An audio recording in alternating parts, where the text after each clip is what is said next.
একবার মহারাজ আদিত্যনারায়ণ তার মন্ত্রীকে নিয়ে এক বনে শিকারের উদ্দেশ্যে বেরিয়ে পড়ে। বুঝলে মন্ত্রী, রাজ্য চালানোর দায়িত্ব পালন করতে করতে খুবই একঘেয়েমি হয়ে গেছে। হ্যাঁ মহারাজ, তা তো হবেই। এক কাজ আর কতদিন করতে ভালো লাগে। তাই তো একঘেয়েমি কাটাতে শিকারের জন্য চলে এলাম।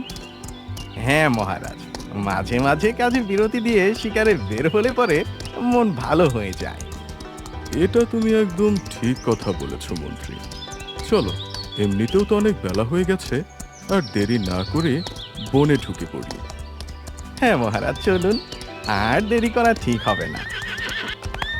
রাজা আর মন্ত্রী তাদের ঘোড়া ছুটিয়ে বনের ভেতর ঢুকে পড়ে।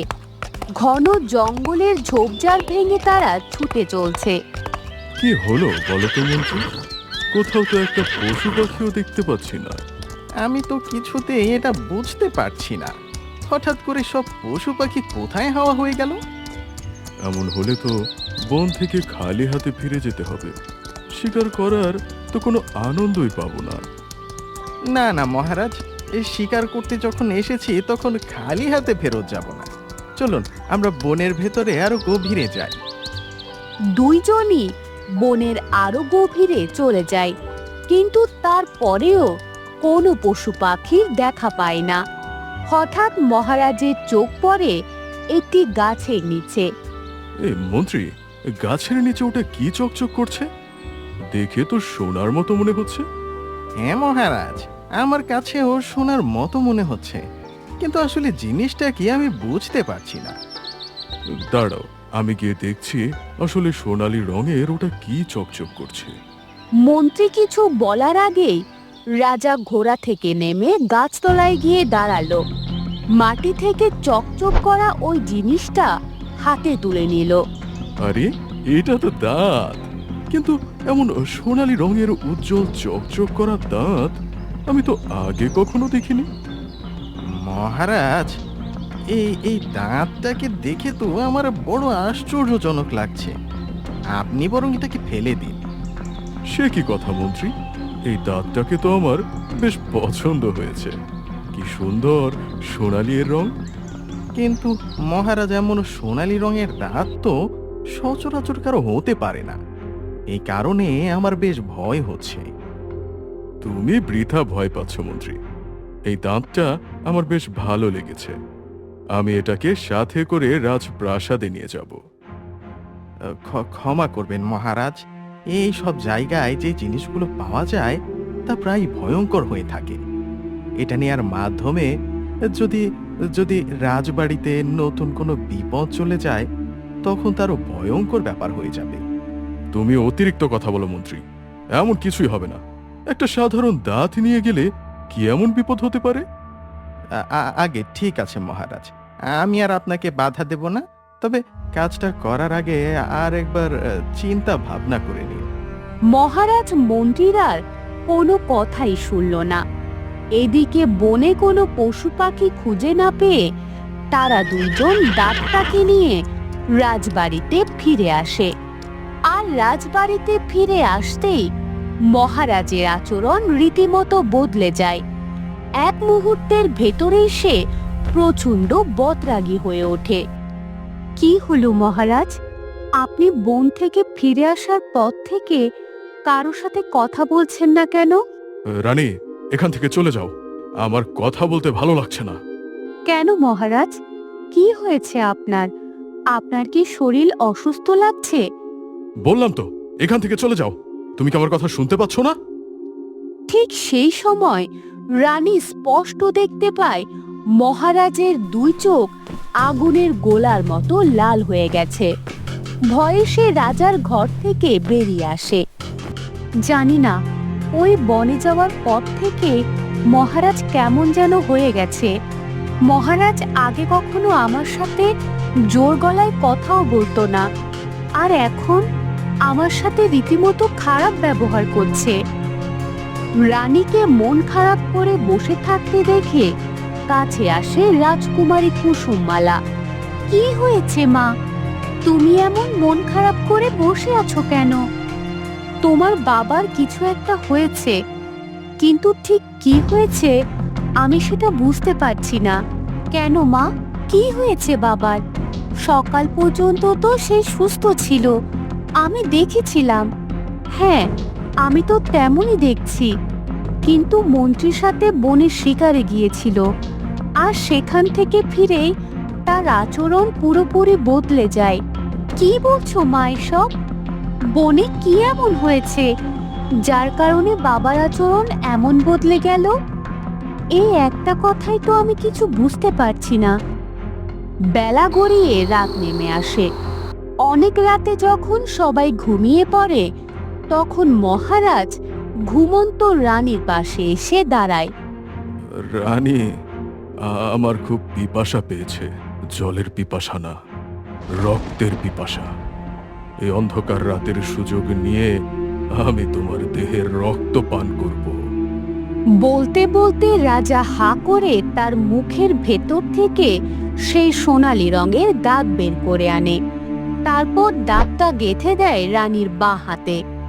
এবারে এত বছর পরে আমার তৃষ্ণার নিবারণ হবে, আমি রক্তের স্বাদ পাবো।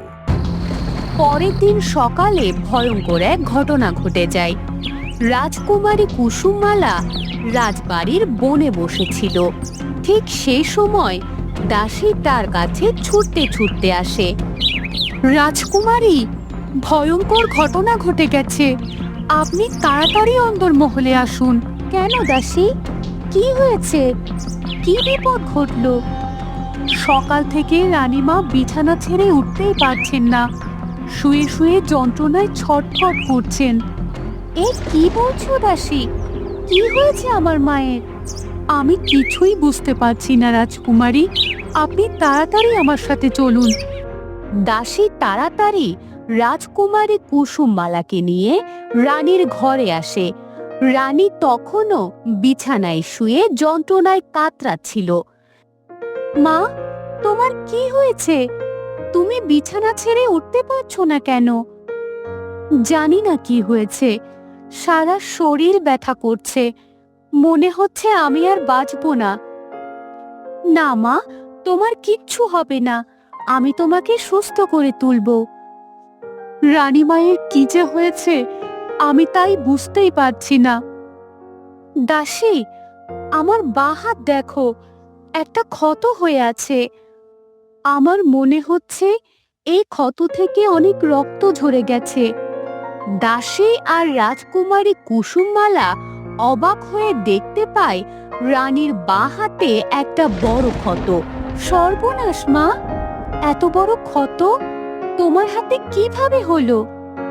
আমি কিছুই বুঝতে পারছি না রাজকুমারী কুসুমমালা। কালকে পর্যন্ত আমার হাত ঠিকই ছিল, কিন্তু আজকে সকাল হতেই আমি এই ক্ষত দেখতে পাই। তুমি একদম দুশ্চিন্তা করো না মা, আমি যেইভাবে হোক তোমাকে এই বিপদ থেকে উদ্ধার করে ছাড়বো। রাজকুমারী কুসুমমালা রাজবাড়ি থেকে বাইরে বের হতে যায়। ঠিক তখনই দেখতে পায় তার বাবার সারা মুখে রক্ত লেগে আছে। কি হয়েছে বাবা তোমার? তোমার সারা মুখে এমন রক্ত লেগে আছে কিভাবে? এ নিয়ে আমি তোর সাথে কোনো কথা বলতে চাই না, তুই এখান থেকে দূর হ। বাবা, তুমি আমার সঙ্গে এমন করে কেন কথা বলছো? তুমি কি জানো মা সকাল থেকে খুব অসুস্থ? তুই এখান থেকে এই মুহূর্তে দূর না হলে তোর অবস্থাও রানীর মতো করে ফেলবো। রাজার ভয়ঙ্কর আচরণ দেখে রাজকুমারী কুসুমমালা দ্রুত সেখান থেকে সরে পড়ে। তারপর ছুটতে ছুটতে গিয়ে হাজির হয় মন্ত্রীর বাড়িতে। মন্ত্রীকে রানীর অসুস্থতা নিয়ে সব ঘটনা খুলে বলে কুসুমমালা। তাহলে তো মনে হচ্ছে বেশ বড় বিপদে পড়ে গেছেন মহারাজ ও রানীমা।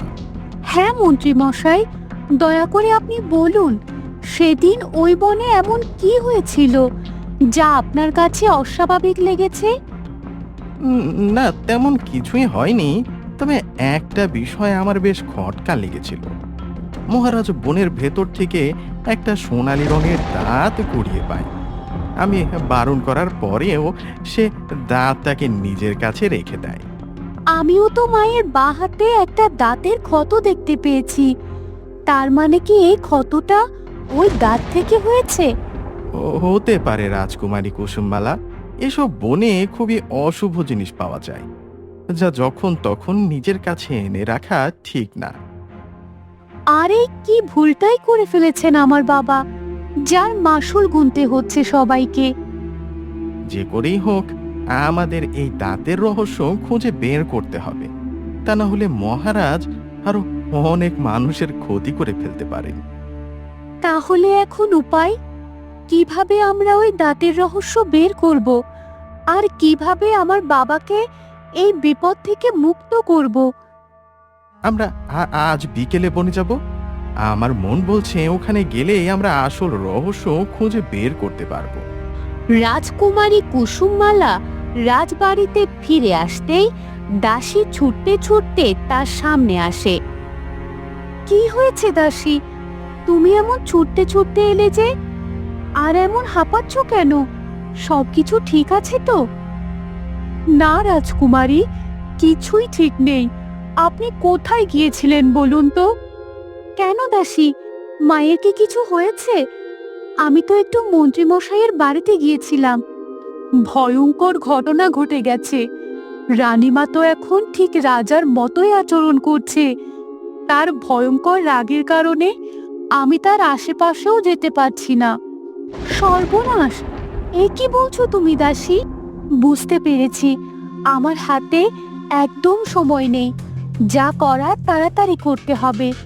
দাসী, তুমি আর কিছুক্ষণ মাকে সামলে রেখো। আমি কথা দিচ্ছি, এই বিপদ থেকে ঠিক উদ্ধার করে ছাড়বো। বিকেলবেলা মন্ত্রী আর রাজকুমারী কুসুমমালা দুইটা ঘোড়া ছুটিয়ে বনের দিকে চলল। গভীর বনের ভেতর দিয়ে ঝোপঝাড় ভেঙে ছুটতে ছুটতে তারা পৌঁছালো ঠিক সেইখানে, যেইখানে গতকাল মহারাজ সোনালী দাঁত পেয়েছিল। দেখুন রাজকুমারী কুসুমমালা, ঠিক ঠিক এই জায়গায় গতদিন মহারাজ একটা সোনালী দাঁত পেয়েছিলেন। কিন্তু মন্ত্রীমশাই, আমি তো এই জায়গায় কোনো কিছুই দেখতে পাচ্ছি না। ঠিক এ সময় ঝোপের আড়াল থেকে একটা চাপা চিৎকার ভেসে আসে। মন্ত্রী আর রাজকুমারী কুসুমমালা সেই ঝোপের আড়ালে ছুটে যায় আর দেখতে পায় এক সাধু বাবা সেখানে বসে যন্ত্রণায় কাতরাচ্ছে। কে আপনি সাধু বাবা? কি হয়েছে আপনার? আর এই গভীর জঙ্গলে আপনি এলেনই বা কি করে? বিকট এক অপশক্তির আবির্ভাব হয়েছে এই বনে। সে নেকড়ের রূপ ধরে মানুষের ক্ষতি করে বেড়াচ্ছে। কি বলছেন এসব সাধু বাবা? আমি একদম ঠিক কথাই বলছি রে মা। ওই নেকড়ে তার মুখ থেকে দাঁত ফেলে রেখে যায়। ওই সোনালী দাঁতে আকর্ষিত হয়ে যদি কেউ স্পর্শ করে, তাহলে তার ভেতরেও ওই অপশক্তি চলে যায়। মন্ত্রীমশাই, তার মানে কি আমার বাবাও ওই দাঁতে আকৃষ্ট হয়েছে? কুসুমমালা, আমার তো তেমনটাই মনে হচ্ছে। আমি ওই অপশক্তিকে শেষ করতে গিয়েছিলাম, কিন্তু ও আমাকে জখম করে চলে গিয়েছে। আমি তোমাদেরকে ওই মন্ত্রপুত জলটা দিচ্ছি, তোমরা এটা নিয়ে রাজবাড়িতে ফিরে যাও। কিন্তু সাধু বাবা, আমরা চলে গেলে আপনার কি হবে? আমি আর বাঁচবো না মা, আমার প্রাণবায়ু শেষ হয়ে এসেছে। এই জলটা রাজা ও রানীর গায়ে ছিটিয়ে দিলেই তাদের শরীর থেকে অপশক্তি চলে যাবে। রাজকুমারী কুসুমমালা সাধু বাবার কাছ থেকে সেই মন্ত্রপুত জল নিয়ে রাজবাড়ির উদ্দেশ্যে যাত্রা করে। রাজবাড়িতে ফিরেই সেই জল ছিটিয়ে দেয় রাজার গায়ে। সাথে সাথে রাজার শরীর থেকে একটা কালো ধোঁয়া বের হয়ে যায়। রাজকুমারী, কি হয়েছিল আমার? আমি এখন কোথায় আছি? বাবা, তুমি এখন রাজবাড়িতে, আর তুমি এখন একদম ঠিক আছো। এতক্ষণ তোমার শরীরে এক অপশক্তি ভর করেছিল। হ্যাঁ মহারাজ, আমাদের প্রচেষ্টায় আমরা আপনার শরীর থেকে শক্তি দূর করতে পেরেছি। এবার মায়ের শরীর থেকে ওই অপশক্তিকে দূর করতে হবে। তিনজন মিলে মহারানীর কাছে যায়। তারা জল ছিটিয়ে তার শরীর থেকে অপশক্তি বের করে দেয়। তারপর রাজবাড়িতে আর কোনো বিপদ হলো না। সবাই মিলে সুখে শান্তিতে দিন কাটাতে লাগলো। আমাদের গল্পটি কেমন লাগলো তোমরা কমেন্ট করে জানাবে। আর যদি ভালো লাগে তাহলে লাইক শেয়ার সাবস্ক্রাইব করবেন। ধন্যবাদ।